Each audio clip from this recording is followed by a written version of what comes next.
Hola, bienvenidos a todos y todas los participantes de este curso de Género, Diversidad y Ciudadanía en su semana 4. Queríamos informarles que en estas semanas van a haber dos videoclases para que estén atentos a cuando salgan al aire.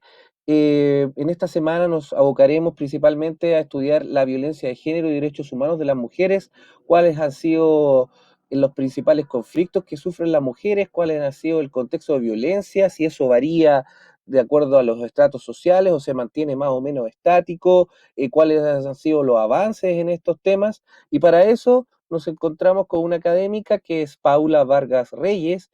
Ella es psicóloga por la Universidad de Chile con especialidad en temática de violencia de género. Se desempeña en el área clínica, jurídica y social de la psicología en organizaciones no gubernamentales e instituciones públicas, desde la investigación hasta la intervención. También es diplomada en intervenciones terapéuticas preventivas de agresión sexual por la Universidad de Chile y diplomada en clínica en violencia de género por la misma universidad. Bienvenida, Paula, ¿cómo estás? Muchas gracias, Sebastián, por tu presentación y por la invitación a participar de este curso hoy. No, muchas gracias a ti, Paula, y ya para ir entrando en el tema, cuéntanos cuál va a ser más o menos las directrices en las cuales va a tocar en el curso. Bueno, hoy vamos a hablar de algunas coordenadas relevantes que nos permitan pensar la violencia de género desde una perspectiva subjetiva y estructural. Perfecto, entonces vamos de inmediato a profundizar en los temas. Te dejo acá con la palabra para que puedas desarrollar la presentación. Muchas gracias, Sebastián. Bueno, para comenzar, ¿cierto? Vamos a hablar de estas coordenadas teóricas que nos permitan pensar, ir pensando la violencia de género, y para eso vamos en un primer momento a situarnos desde una perspectiva de derechos humanos de las mujeres, haciendo alusión a lo menos a tres hitos relevantes para pensar esta violencia de género. Entre esos hitos relevantes que van marcando la trayectoria de violencia contra las mujeres está la Convención sobre la Eliminación de todas las formas de discriminación contra la mujer, que conocemos normalmente como la CEDAW, del año 1979. Está también la Declaración sobre la Eliminación de la Violencia contra la Mujer del año 1993, y también está la Convención Interamericana para Prevenir, Erradicar y Sancionar la violencia contra las mujeres, que conocemos normalmente como Belém do Pará, del año 1994, que va a ser la que nos vamos a situar hoy día un poco, y porque además es una de las convenciones que este año cumple 24 años firmadas por Chile. Entonces, ¿por qué nos interesa hoy día situarnos, cierto, en el tema de la Convención Belém do Pará, esta última que les mencionaba? Es porque esta convención define, ¿cierto?, que la violencia contra las mujeres es una violación a los derechos humanos, es una ofensa contra la dignidad humana y atenta contra las libertades fundamentales de las personas, de las mujeres. Entonces, ¿por qué es una violación a los derechos humanos esta violencia? Porque atenta contra el derecho de toda mujer a vivir una vida libre de violencia. Entonces, además, esta convención a la que Chile ha adscrito propone ciertas líneas de acción, ¿cierto?, frente a la violencia contra las mujeres, por llamarlas de algún modo, y nos invita a trabajar en el ámbito de la prevención, sanción y erradicación. Por ello que a nivel nacional, acá en Chile, han surgido, pero también a nivel mundial, ¿cierto? Han surgido una serie de iniciativas institucionales y también iniciativas no gubernamentales para hacer frente a esta violencia de género, dada la creciente visibilización que ha tenido la violencia de género. Ejemplo de ello podemos situar el CERNAM, actualmente llamado CERNAMEC, y los distintos dispositivos de atención y prevención frente a esta violencia de género. ¿Por qué situarnos aquí? ¿Por qué situarnos en la convención? la Convención Belém do Pará nos va a plantear una primera definición de violencia contra las mujeres y la plantea como cualquier acción o conducta que basada en su género tenga consecuencia muerte, daño físico, psicológico, sexual de la mujer. Entonces, y además esta convención va a definir en el ámbito que esta violencia, en el espacio que esta violencia se pueda expresar, mencionando que puede ser tanto en el espacio público como en el espacio privado, para hacer alusión, ¿cierto?, a que esta violencia puede ocurrir en el ámbito privado, en el ámbito doméstico, en el ámbito de la familia, pero también en el espacio público, como lo son las instituciones de educación, los establecimientos de salud o en cualquier otro lugar. Y además nos menciona que esta violencia puede ser perpetrada o tolerada por cualquier persona, por el Estado o por sus agentes. Entonces, esta definición, aunque definición binaria del género, sitúa por primera vez, ¿cierto?, el problema como un problema de género, la violencia como un problema de género. Es decir, no como una patología individual de determinadas sujetas, sino que permite pensar el problema en términos de estructura, como una manifestación de las relaciones de poder históricamente desiguales entre mujeres y hombres. Del mismo modo, el movimiento feminista y por sobre todo las perspectivas feministas que abordan la violencia de género avanzan de manera un poco más exhaustiva a estas definiciones que se proponen a los estados, ¿cierto? Para desenmarcarse un poco de la violencia de género, igualándola necesariamente a la violencia contra las mujeres, sino que los aportes han sido ampliar esta visión de género y mencionar que esta violencia ocurriría contra toda aquella persona que transgreda la heteronorma y las concepciones hegemónicas relativas a lo femenino y a lo masculino, ¿cierto? Entonces, en este escenario, donde conocemos que la violencia está estrechamente ligada a distintas expresiones, es que la literatura sobre violencia de género va definiendo distintas expresiones de violencia de género. Define manifestaciones como la violencia física, la violencia psicológica, la violencia sexual, la violencia económica, por nombrar algunas. Define, ¿cierto?, estos tipos o estas expresiones que tiene la violencia de género, y hoy día nos vamos a situar específicamente en el abordaje que propone Rita Segato, quien investiga sobre testimonios, realiza una investigación con testimonios de hombres que ejercieron violencia sexual, específicamente violación. ¿Y por qué nos vamos a situar en esto? Porque Rita Segato dice que esta violencia sexual que centra su investigación, ofrece pistas valiosas para comprender el fenómeno de la violencia de género de manera general, ¿cierto?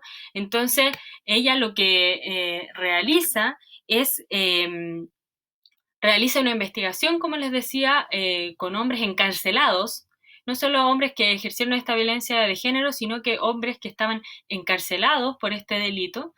La primera apreciación relevante que nos invita a pensar la violencia de género, Rita Segato, es que define lo que vamos a entender como violación cruenta. A propósito de una falta de una definición adecuada, Rita Segato dice: voy a proponer este concepto de violación cruenta para definir aquella violación que es cometida en el anonimato de las calles, en sitios lejanos, en sitios eriazos, para entender esta violencia que es perpetrada por un desconocido, por medio de la fuerza o la amenaza de su uso, y que define esta violación cruenta para ejemplificar que esta violencia sería fácilmente catalogada como un delito. la conclusión a la que llega es bastante interesante porque dice, esta violación cruenta, ¿cierto? Esta violación por un anónimo en un sitio lejano, etcétera, representa una porción mínima, mínima de los delitos por violencia sexual. Entonces, y además agrega que además de representar esta porción mínima, faltarían estadísticas y hay procesos que los procesos serían pocos cuando nos referimos a aquella violencia que ocurre en el espacio de la privacidad de la vida doméstica. Entonces, Rita Segato lo que hace es invitarnos a pensar la violencia, la violación específicamente que ella trabaja, eh, que no es no como un acto sexual, sino como un acto de poder, de dominación. Y por lo tanto, en este sentido, la violencia de género tendría que ver con un acto político.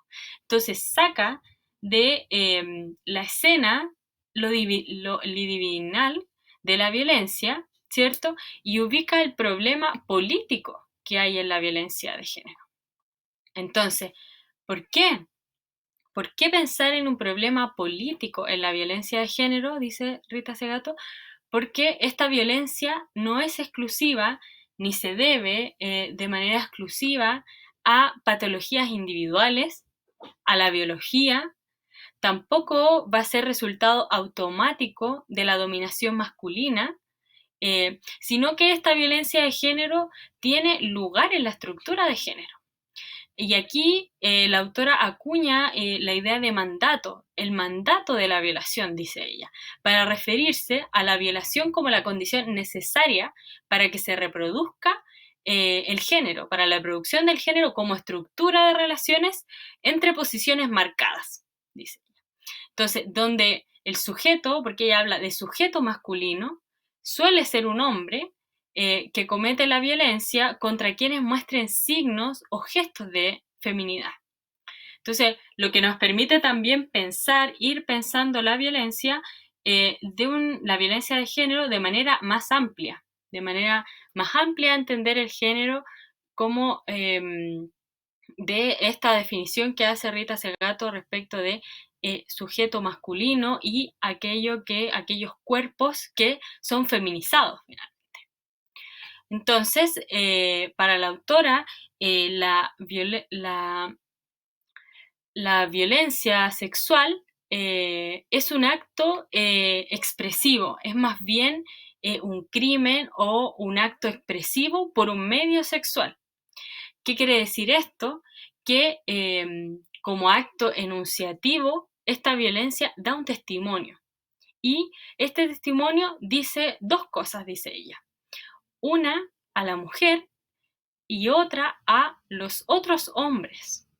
Entonces, desde aquí, desde, esta, desde estas conclusiones que nos comparte Rita Segato como parte de su teoría, la violencia sexual, la violencia de género, tomaría distintas formas.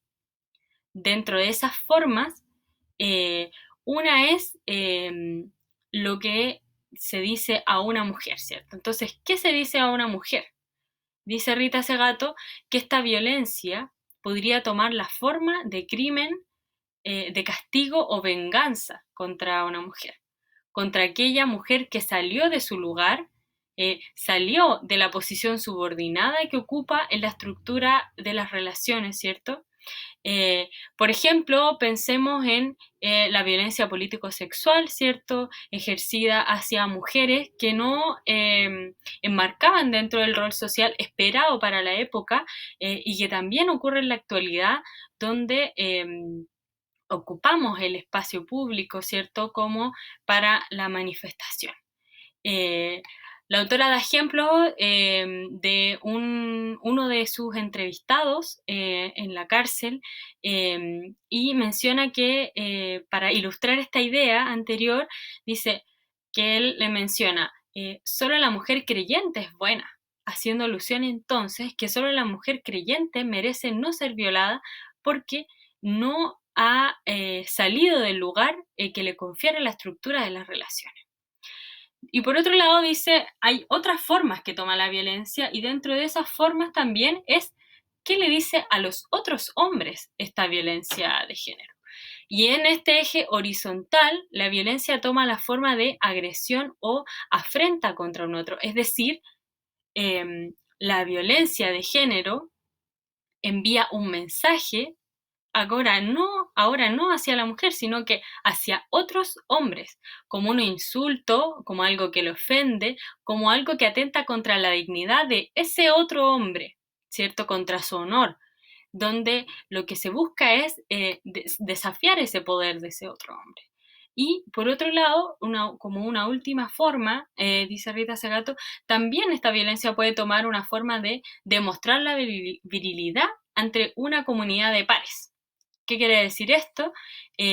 Como una manera de garantizar o preservar un lugar entre esos otros hombres, ¿cierto? Entre esa comunidad de pares, mostrándose que tiene competencias en el ámbito físico, tiene competencias sexuales. Entonces, para como un modo de continuar perteneciendo a esa comunidad de pares.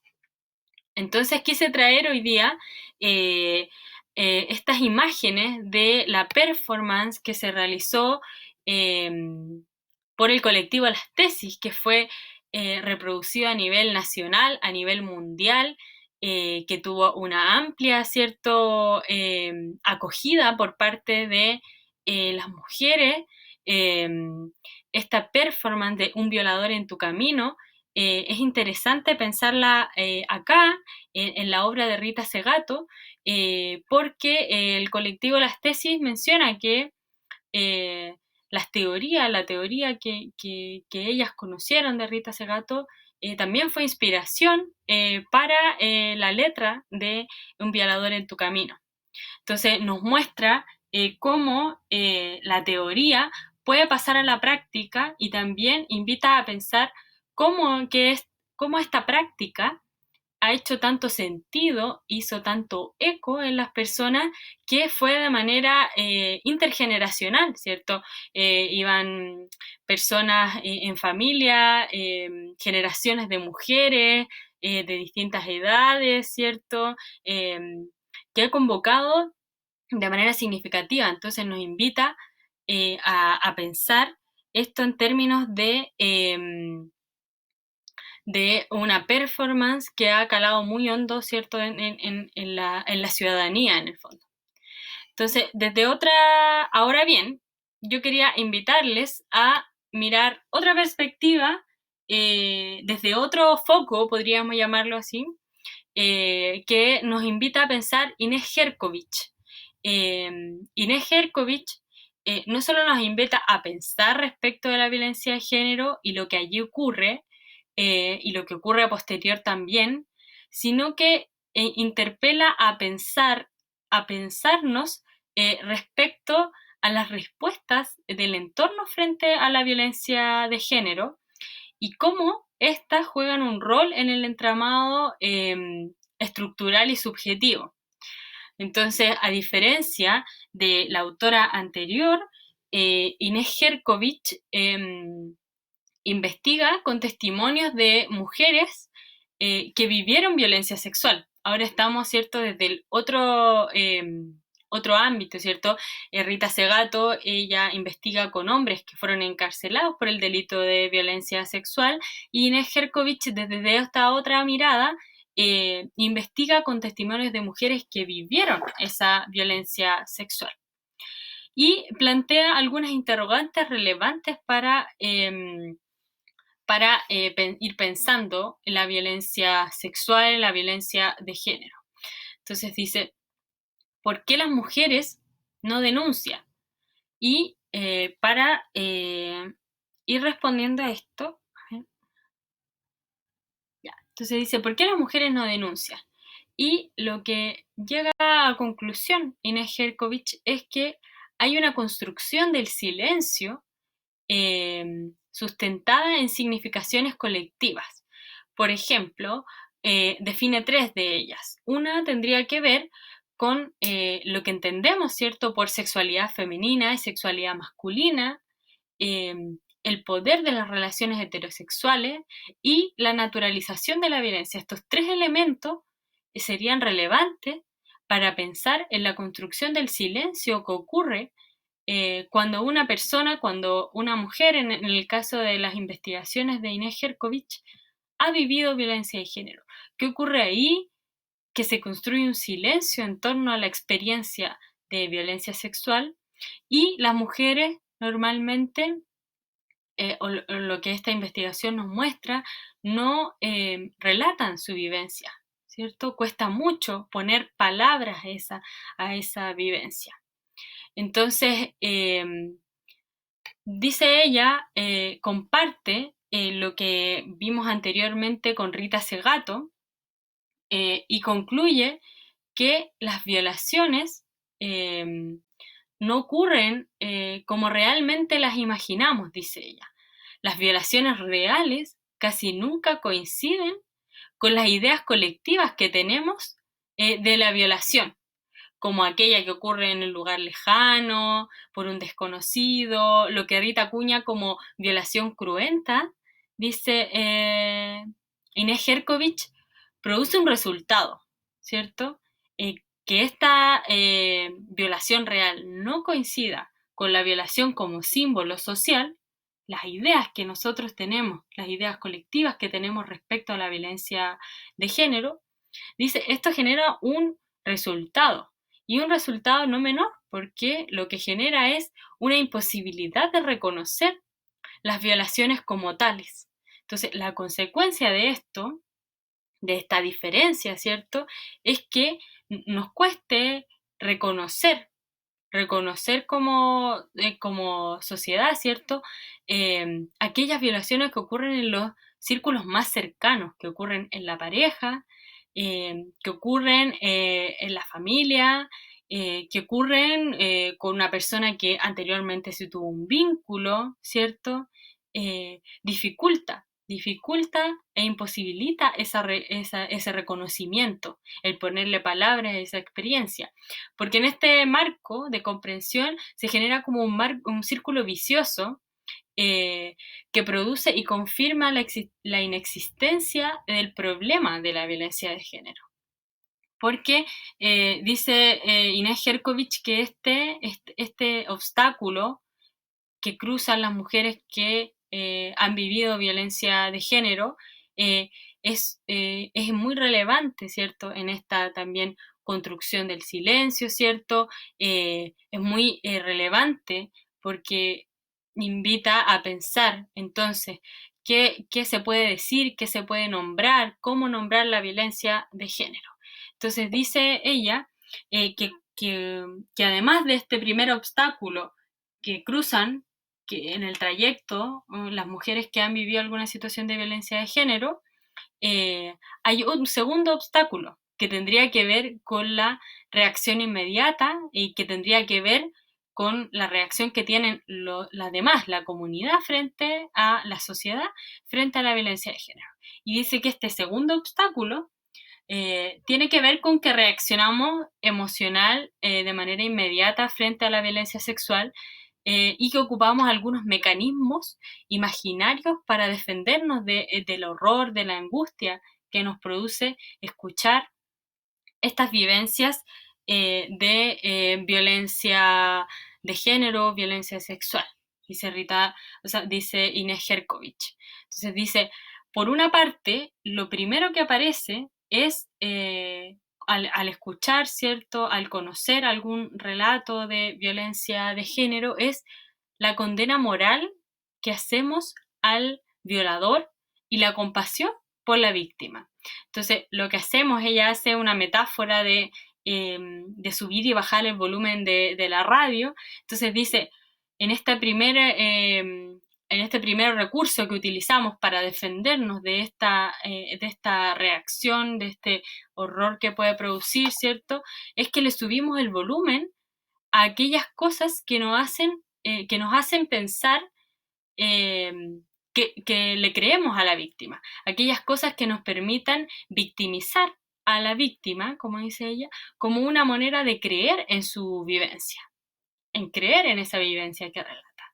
Entonces dice, le subimos el volumen a aquellas cosas que nos parecen que condenan al violador y que nos muestra y que nos dan pistas para la compasión por la víctima.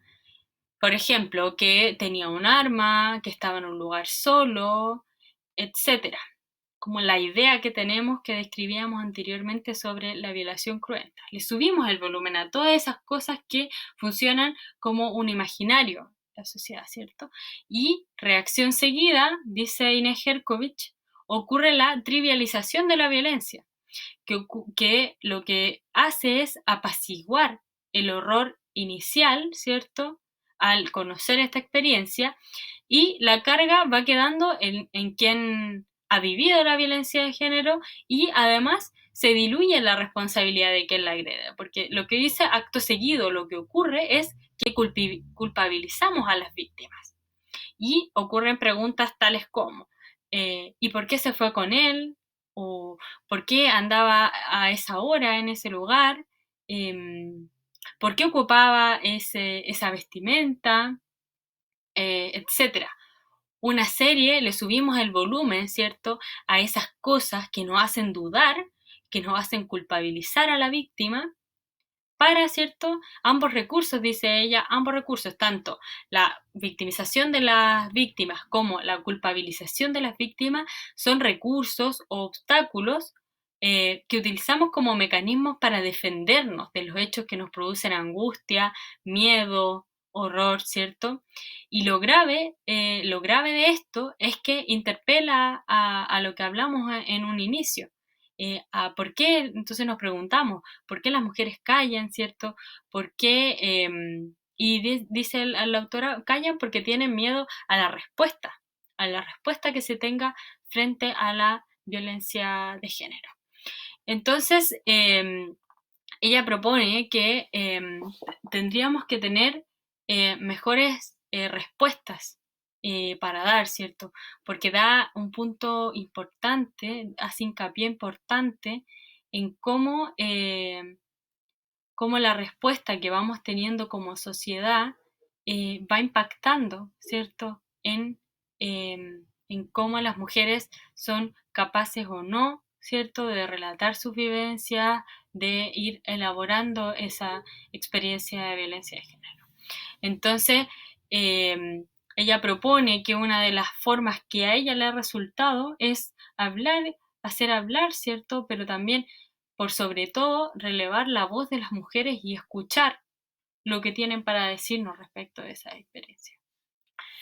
Entonces, finalmente, me gustaría terminar con algo que va a aportar, me imagino, como para las clases que vienen posteriormente, eh, para hacer alusión a cómo hay teorías feministas contemporáneas que proponen cierto ideas distintas a las que hemos revisado, porque, bueno, la obra de Paul Preciado, que traje aquí esta cita, propone que el género puede ser visto como violencia por sí mismo. Entonces dice Paul Preciado, serían estas normas mismas de feminidad y masculinidad las que producen la violencia. Entonces amplía, por sobre todo, ciertamente, como la concepción que tenemos binaria del género, e interpela a estas normas como productoras de la violencia. Que finalmente me gustaría relevar lo que hablamos hoy día en el video, en este video de clase, y la idea fue transmitir ciertos elementos claves que nos permitan ir pensando la violencia de género para situarla, ¿cierto? Tanto desde los aspectos subjetivos que allí ocurren y también desde una mirada estructural que nos permita también implicarnos a todos y a todas en este proceso. Muchas gracias. Sin duda quedaron bastante claros, fue una presentación bastante ordenada y muy pertinente, sobre todo en el contexto que nos estamos desenvolviendo actualmente, donde la violencia de género ha ocupado un lugar importante en la agenda. Y sobre esto quería invitarte a la reflexión, si tú nos pudieras dar algunas palabras sobre estas denuncias en alza de violencia intrafamiliar de género en el contexto de pandemia. Al parecer hubo una alza de estos y probablemente en el contexto post pandemia pueda haber también seguir subiendo. ¿Cómo lo ves? ¿Hay una relación en eso? ¿Es una ocasión especial que ha puesto de manifiesta esta realidad? ¿Cuál es tu óptica? Mm.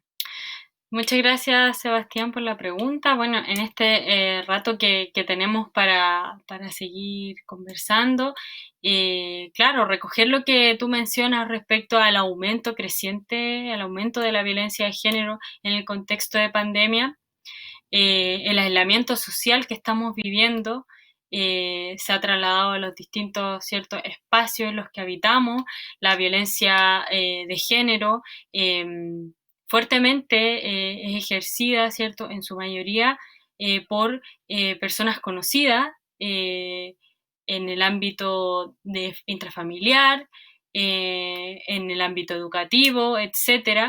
Y yo me atrevería a decir que todavía no conocemos de manera exhaustiva lo que ocurre, eh, ¿cierto?, con la violencia de género en el contexto de pandemia. Si bien tenemos algunas estadísticas y algunos datos que nos permiten pensar cómo esta violencia ha ido subiendo, ¿cierto? Porque, por ejemplo, el aislamiento de las mujeres y el aislamiento de las personas que han vivido violencia de género ha sido exponencial, ¿cierto? Y el aislamiento permite que la violencia de género se perpetúe.